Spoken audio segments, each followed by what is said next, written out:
যে হাত আমরা দেখতে পাচ্ছি, যে হাত অনুদানের হাত। সম্মানিত গায়েস দেখেন, জিলাপি, এটা হচ্ছে পেঁয়াজও, এই যে এটা হচ্ছে কি যেন বলে ভাইয়া, বেগুনি। আমাদের সম্মানিত ভাই বেরাদাররা আছে এখানে, তারা নিষ্ঠার সাথে দায়িত্ব পালন করছে। আমরা শোভন ভাই আছেন এখানে।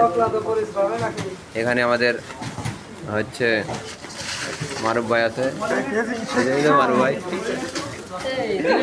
এই যে ঢাল আছে।